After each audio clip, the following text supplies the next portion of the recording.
Дорогие друзья, всем привет! У нас интервью с Данилом Ишутиным, известным также как Дэнди. Дань, привет! Привет! Вау, какое появление! Очень медийное. Итак, вы собрались с новой командой на буткемпе. Прежде всего, поделись впечатлением, какая атмосфера сейчас царит в команде. Хорошая, очень веселая, активная, все на плюс морали. Вот, воюем, крошим, все отлично. Возвращение Вани в состав.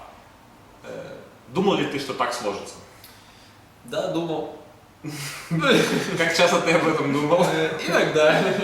Ну, Ваня говорил в интервью, что вы иногда переписывались. Каждая ваша переписка была его возвращением или нет? Нет, на самом деле все произошло неожиданно. Вот, так сложились, совпали карты. Вот. Но я этому рад. Мне очень комфортно играть с Ваней и чувствую себя хорошо, отлично и в игре, и вне. Поэтому я очень доволен. А можешь сравнить сейчас, вы поиграли не так много, у вас минимум было официальных игр, сравнить его стиль и, грубо говоря, атмосферу в команде тогда, в 2011 году и сейчас? Атмосфера не поменялась, все так же отлично. Все на супер-мега позитиве.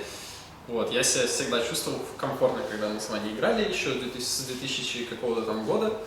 Вот, то есть у нас взаимопонимание хорошее. Я понимаю, что он хочет, он совсем по-другому видит игру. Вот, я получаю от этого удовольствие, от того, что мы таким образом можем даже выигрывать кого-то. И мне даже сейчас все равно, проигрываем мы или выигрываем, я просто получаю удовольствие от игр. Поэтому реально давно такого не было, я кайфую. Объективно в команде не хватало лидера. Игоблат лидер, в принципе, был, но не хватало лидера комфортного, если быть объективным. Это какой-то такой Провокативный вопрос. Провокативный и сложный вопрос. Ладно, хорошо, я перефразирую. Стало ли тебе сейчас играть комфортней и спокойней? Да, мне намного комфортнее и спокойней. Вот, я, то есть, не лидер, я могу помогать очень хорошо. То есть я сколько лет играю, я всегда был игроком. И за это время я развивал все качества игрока. То есть я могу помогать капитану, это да. Стараться выполнить то, что он именно хочет, как он это видит. Попытаться. Тоже могу выкладываться на полную и так далее, и так далее. То есть выдавить максимум со своей какой-то позиции или роли. Это я могу. А остальное, то есть эти качества из ниоткуда не берутся, их надо развивать. То есть, возможно, кому-то они сразу даны, кому-то нет.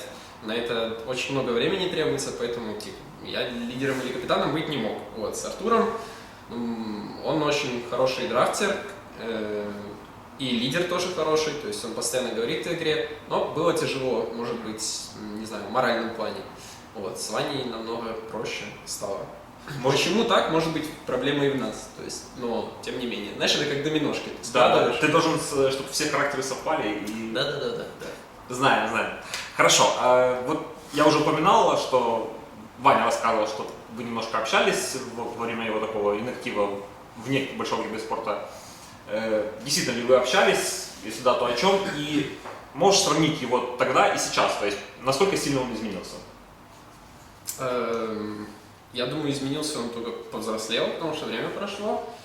Вот. Значит, собственно, только в лучшую сторону. Не вижу каких-то изменений в негативную сторону. Мне, говорю, реально по кайфу. Вот. Хорошо. Это вкратце. У нас быстрое интервью, потому что у вас сейчас скоро официальная игра, поэтому мы не будем очень сильно тебя мучить. Но вопросов у меня еще есть много. Нравится ли тебе сейчас агрессивный стиль игры в доту, который пропагандирует, по сути, Ваня? Водички? Нет. Хорошо. Агрессивный стиль игры в доту пропагандирует. Очень интересное заявление. У нас на самом деле собралось очень активные игроки, агрессоры, и поэтому нам очень удобно таким образом играть. Мы пытаемся навязывать как-то свою игру, хотя мы только начали, мы особо еще не играли, говорить о чем-то рано. Мы очень мало стратегий попробовали. Но то, что пробовали, в принципе, все более-менее получается. Нравится ли мне это? Да, очень нравится. Я реально получаю нереальный кайф от того, что происходит.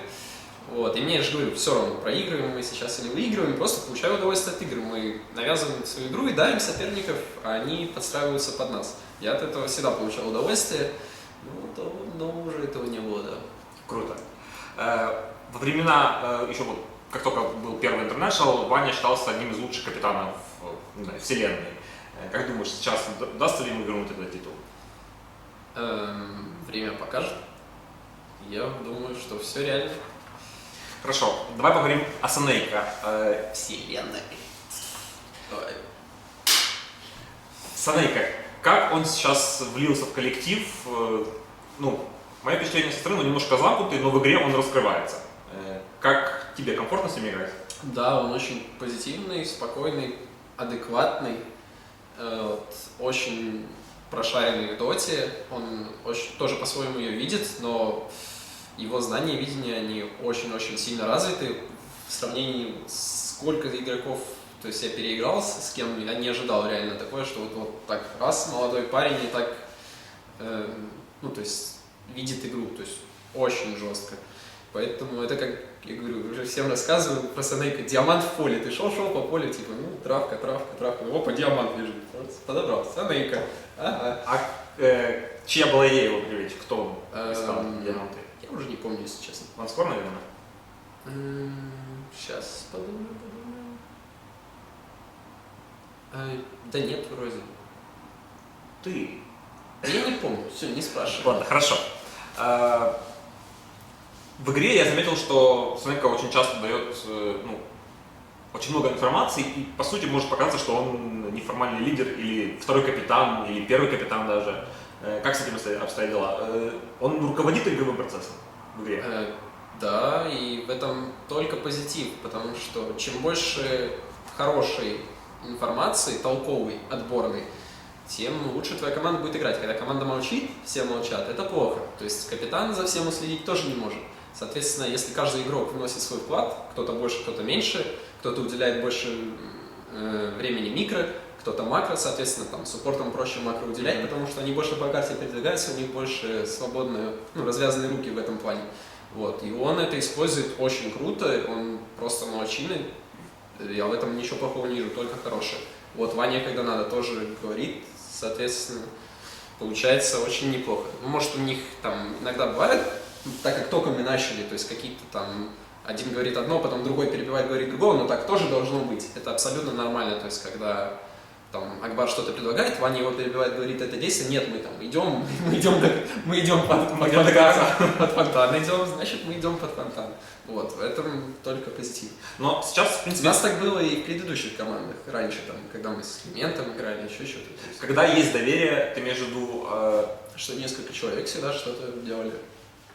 а потом это пропало.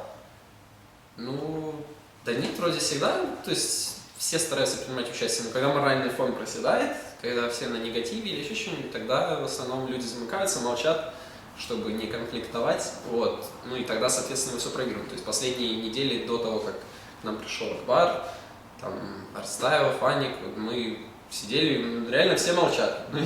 И ты должен вроде как что-то говорить. Команда интровертов. Да, ты что-то говоришь, и вроде как бы пытаются люди выполнять, или иногда вообще тупо не выполняют, игнорят, идут в другую сторону, там, в таком стиле. Понятное дело, мы все проигрывали. Но это вопрос вот такой проактивности инициативы, да? Ну да, наверное. Я же говорю, это очень важно, чтобы каждый проявлял инициативу сам. То есть, потому что у людей очень какое-то скованное понимание, вот особенно, наверное, у зрителей, никто не понимает, что такое лидер или капитан. Все думают, что это человек, который должен постоянно говорить, мол, все команды он дает, каждому говорит, что делать, но это вовсе не так, потому что каждый сам знает, что делать, а если кто-то не знает, что делать, значит, он уже не заслуживает места в команде, банально. Вот, соответственно, каждый может проявлять инициативу, каждый может что-то предлагать, а капитан, он, вот, если есть спорный момент, он может надавить на нужный, вот, и ты, то есть, бывает такое, что, допустим, 5 правильных действий или 100 правильных действий, но ты не знаешь, какое из них самое правильное. И ты пока не попробуешь каждое, ты не узнаешь. Соответственно, лучше выбрать какое-то одно и давить на одно всем вместе, чем взять несколько и давить на половину туда, половину туда. Соответственно, если есть капитан, то вот когда он что-то говорит, то вы давите на одно все вместе. Вот. Вот это, наверное, действие капитана. А так все должны проявлять инициативу. Если этого кто-то не делает, значит человек просто слабый. Вот и все. Интересно. А вчера буквально, или позавчера уже, вы проиграли квалификации на Red Bull Battleground, проиграли команде Дреда. Я знаю, что ты его немножко опасался, это так? Опасался, да, он у нас очки на лиге отбирал. Объясни, почему? Ну, ты знаешь, захочешь на лигу играть, тут трехглавый дракон вылетает, тревела 4 ринга защиты. Ты как бы теряешься, куда бежать, что делать. Хорошо, ну а вне лиги непосредственно на квалификациях вы очень хорошо... Да не, мы взяли просто старт. хотели сыграть со всеми, вот, со всеми СНГ командами, чтобы проявить себя, посмотреть на свою силу сами. Вот. В принципе, все адекватно. Я очень доволен результатами. То, что мы проиграли, я абсолютно не расстроился, потому что, ну, даже если сравнить последнюю игру, то, допустим, у команды ХР, ну, вот реально, смотришь на их героев, просто по кнопке нажать, можно вот даже вот так вот по пробелу бахать. То есть едет Дуза, по сути, ты все, нажал вперед райт-клик, она стреляет. Он мне нравится. Дал РПЛ стоит сзади с аганимом, ждет, как бы ему надо ульту тоже нажать. Кто там у них еще? Найсталкер, бегает, дает вижен. Все, то есть вот просто вард ходящий. Там, ну, пробежал кому-то там, сайленс, войд, туда-сюда. Шейкер, развязанные руки, Найсталкер не дает вижен врагу, плюс дает вижен тебе. Когда хочешь, тогда прыгаешь. Ты король. Все, король тимфайта. То есть вот кто-то там пятый. А у нас там тайминги, увороты, туда-сюда, что-то позиции выбирай, там этого контроль, диффузами рэпл сбивай, линку про контроль, там на того обязательно сайленс, того словить, подловить, пробелы, там ночь началась, там день, пробел там 20 секунд, за эти 20 секунд заходим на хайграунд, там, короче, полный экшен творится, и мы, ну, то есть, в принципе, могли и выиграть игру, то есть я, ну, понятное дело, что мы сыграли далеко не чисто, у нас было тоже много ошибок, но, мне кажется, у врага была просто намного проще стратегия, вот. Ну, мы сами виноваты, что проиграли, но я доволен нашим результатом. Ну и пик, в принципе, у них был лучше. То есть можно сказать, что они вот в финальной игре вас аутпикнули? Не, нельзя. Пиком выиграть можно любым. Это, кстати, вот и Ваня так считает, и я с ним полностью солидарен. Поэтому это, опять же, отмазка для слабых. Бывает так, что пик проще, что пик сложнее. У нас был, возможно, сложнее, можно сказать так. Давай поговорим. Так вот, пришел менеджер, наверное, контролировать. Привет, менеджерам. Эй! Давай поговорим. Тихо, интервью идет. Водички хочешь? Я также ответил, потому что нормально. Что это? Можете стать между мной и заданием. Нет. Желание. Все, продолжаем. Задание заживаю. Вопрос. Давай поговорим о том периоде, когда ты был капитаном. Насколько чувствовал ли ты на себя ответственность какую-то за действия других игроков? И насколько это вообще было сложно? Было очень сложно. Капитаном вообще быть сложно, если тебе не доверяет полностью 4 человека и не делает все, что ты говоришь, то есть полностью, безотказно, даже если ты не прав, тогда это работать никогда не будет. Вот, у меня был примерно такой случай, то есть полностью меня никто не слушал, ну, то есть кто-то меня слушал, кто-то не слушал, периодически или менялись, вот, то есть это уже изначально работать не могло, вот, я очень сильно расстраивался после поражений, я старался готовиться, импровиться, но опять же, я говорю, то есть чтобы, то есть все сразу всем не дано, и какие-то качества надо развивать, на это уходит много времени, то есть если даже посмотреть на капитанов сейчас топовых там команд, сколько лет они уже играют в доту и капитанят. Очень много, то есть каждый, в принципе. Вот. Ну, может, есть какие-то исключения, но опять же, я говорю, то есть кому-то качество сразу даны, кому-то нет. То есть эти качества развиваются. Когда ты только сел и пытаешься что-то делать, ну, само собой, у тебя будет не получаться. Вот. Хотя я старался, вот. Расстраивался очень сильно, еще раз говорю, после каждого поражения. А у тебя поменялось какой-то вижен в плане того, как Кэптон пикает, как нужно реагировать на пики? Ну, то есть, вот, просто изменился ли ты сейчас как игрок после того, как ты был как капитан? Ну, я поднабрал опыта, я всегда стараюсь везде черпать базу знаний, там, тут.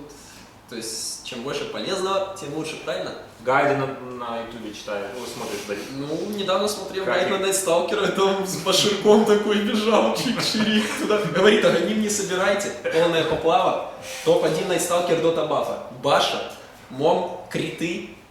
Идет и просто по тысяче налепливает. Кого зацепил, не уходит. Он говорит, почему Баша? А знаешь, почему Баша? Почему? Ты даешь войд человеку. И что делает обычный человек после войда? Телепортируется. А тут Баша. Вопросы есть, Лёв. Логично. 25%, и ты в таверну как бы телепортируешься. Интересно, кто делал этот гайд? Какой ты топ-1 дота бафа Найтсталкера? Какие вопросы? Понятно.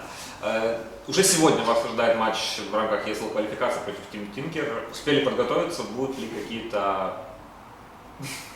Что ты смеешься? Ты менеджер, да? Серьезно. Вопрос про подготовку.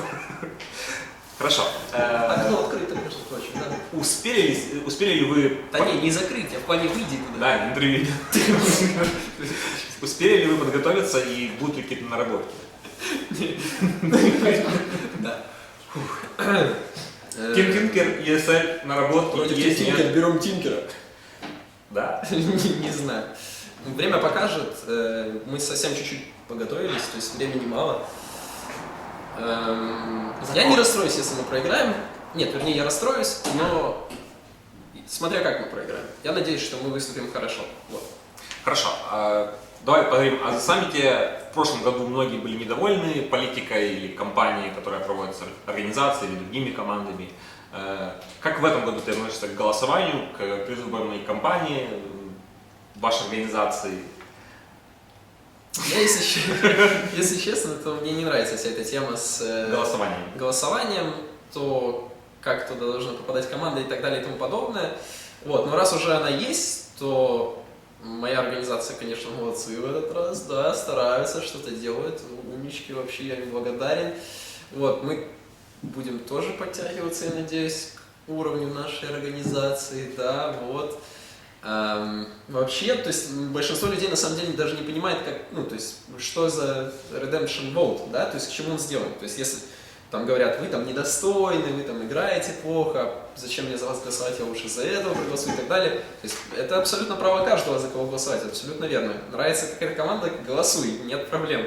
Вот, но если бы делали именно самым достойным командам по уровню игры, допустим, это голосование, тогда бы мы даже бы участие там не принимали бы участие все те, кто проиграл в последнем раунде игры, правильно? То есть в последнем раунде квалификации в каждой там Азия, Европа, Китай, да?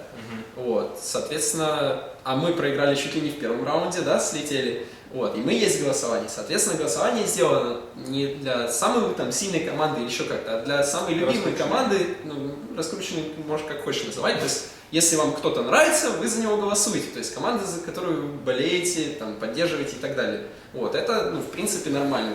Вот, и многие этого не понимают, все считают, что вот, по-другому. Ну, Ваня Арсенал говорил тоже, это достаточно нечестно по отношению к хорошим командам, у которых нет большой фан-базы. Все верно, да. Но... Так и есть. Хорошо. Ну, видишь, до этого он и сделал Redemption Vote. То есть туда отправляют не ту команду, которая самая сильная, к примеру, потому что, ну вот... Ну, ты же понимаешь, здесь еще элемент маркетинга, больше люди голосуют, покупают компедию. Ничего не понимаю. Так что подойдешь. Объяснишь потом. Есть менеджер, он объяснит. Хорошо. Хвост пообещал за каждую смерть в первом матче на саммите пить по стопке рыбьего жира. Вопрос, готов ли ты помочь своему тиммейту и разделить эту участь? Нет! Почему? Как же команда... Ты видел этот вообще мувик, как Сардар ему... Видел. Желтые жидкости. Видел, я их заливал. Не готов, значит. Нет. А если Саша попросит? Ну, сорян, Саша же. Понятно. Хорошо. Айсрок объявил, что после финала Старладдера будут глобальные изменения. Как думаешь, что будут? Ну, я знаю, что у вас там в закрытой комьюнити вы уже знаете плюс-минус, что будет. Давай так, что бы ты пофиксил вот на данный момент? Что бы я пофиксил? Там много всего, если честно, по чуть-чуть. Вот, мне много всего не нравится. Но я жаловаться не хочу, потому что люди потом опять будут говорить, да он только жалуется, он ничего вообще, вместо того, чтобы играть и подстраиваться, он только жалуется. Поэтому я лучше не буду ничего негативного говорить.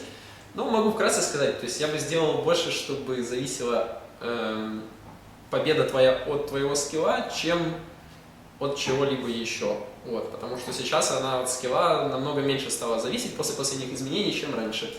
Вот, это мне не нравится, потому что более слабые команды могут выигрывать, там сидит какой-то чувак вот так вот, бум-бум, головой по пробелу, и что-то он выигрывает. Вот, а какой-то сидит, там все кнопки жмет, старается, и он проигрывает. Несправедливо, мне кажется. Ну, с одной стороны несправедливо, с другой стороны, может быть, уже подступает тот момент, когда ты чувствуешь, что... Превращает Доту в League of Legends? Нет. Казуаливает? Нет. Может, ты ощущаешь уже, что молодые игроки, которых стало слишком много, и которые вот врываются в киберспорт, они дышат. Разваливаю любого на линии. Загружаешь шипей и смотришь. Ну, Вопрос есть? Вообще удивил ответом. Давай. Хорошо. Опять-таки, вопрос о молодых игроках. Можешь кого-то выделить из тех, кто вот проникает? Кому удается проникнуть? Проникает. Ну, бар, Санейка Все. проникает. Куда? Что? Куда? Куда? Подожди, ну сейчас я еще подумаю. Так, молодой, а кто молодой вообще? Самоил. Самоил, да, молодой, да. Проник. Уже там. Послушай, по-моему, Еще есть кто? по-моему, это из серии Нави Вес очень сильная команда, нет? Да, кто там? Ну, молодые, кто еще? Энви молодой? Ну, Да, молодой, конечно, молодой. молодой. Молодой неопытный. Хорошо, Йоку. Проникает, да. Ой, еще один молодой. Да, проблема на самом деле молодых, особенно сейчас, очень важная. Ее уже даже кто-то озвучил, то, что если когда молодой побеждает, чик-чирик, сразу эго, опа, чик, скачок такой, знаешь, за тобой все следят, смотрят, ты красавчик, все, непобедимый воин, убийца, да, как Андрей. Правильно? Мгм. Да, Андрей. Хотел сказать Олег, но... Ну тут Андрей сидит. Как бы, да. Так вот. Между двумя Андреями можно загадать загадание. Ладно. Хорошо, давай. Подожди, вот, подскакивает эго, и это очень большая проблема, это разваливает команды. Повышенное чувство собственной важности. Честно. СВЧ. Печь. Микроволновая. Да. Верно. Хорошо. Получил А это. это нужно как бы опускать дело, потому что все равны, и в команде от каждого зависит все ровно на 20%. Если ты так не считаешь, то ты уже никогда не выиграешь каких-то глобальных турниров. Вот, разве что где-то пропрешься. Понял. Нет, спасибо, на самом деле, за ответ. Следующий вопрос про Фобоса. Так. Почему проект DF, Дэнди Фобос, приказал долго жить? Ну, так получилось. У меня нет никаких, то есть, негативных там чувств. Мне не нравится, когда люди плохо пишут об этом, вот, потому что на самом деле Саша очень хороший человек. Вот, он себя просто, ну, то есть у него такой период, возможно, в жизни был очень сложный, ему приходилось вот выбирать между том, где ему играть. Вот. Вот. Сомневался. Он сомневался, он принял такое решение, я его абсолютно поддержал как друга, то есть ему там морально лучше, чем сейчас здесь, и, возможно, это лучше для и той стороны, вот. Ну, время покажет, возможно, и нет, но раз ему там лучше, то я только буду за него рад, если он себя будет чувствовать комфортно и показывать там хорошие результаты. Вот. Поэтому я не понимаю, почему комьюнити так на него там плохо высказывается иногда или обозлилась, потому что это неправильно. Вот. Он абсолютное право имел выбирать, решать, то есть это же все-таки его линия жизни и так далее. Ты читал его блог на сайте Virtus.pro, согласен ли ты? Читал, нет? Не помню. Не читал. Ну, ты согласен с тем, что вот Согласен, да. с его обоснованием для того, почему он ушел?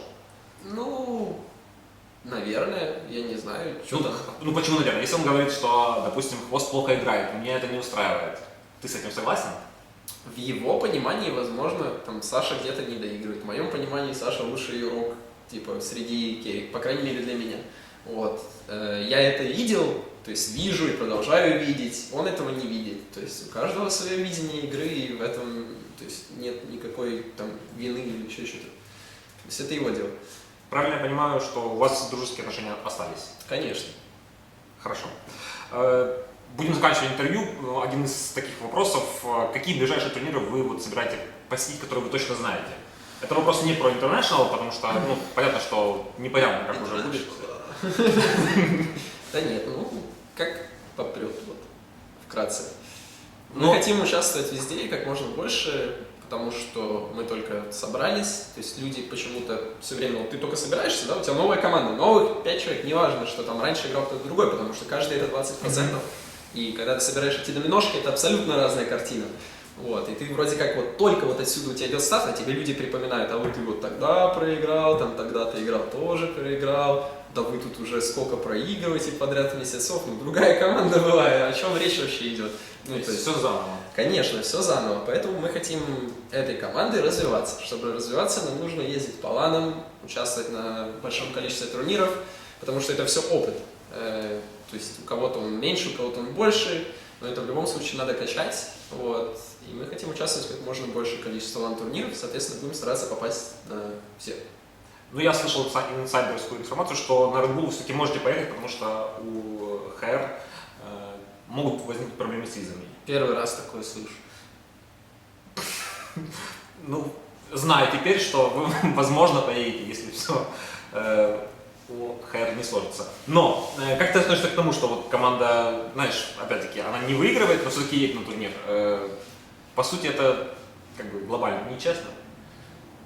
Почему нечестно? Очень даже справедливо. Нефиг Дузу пикать.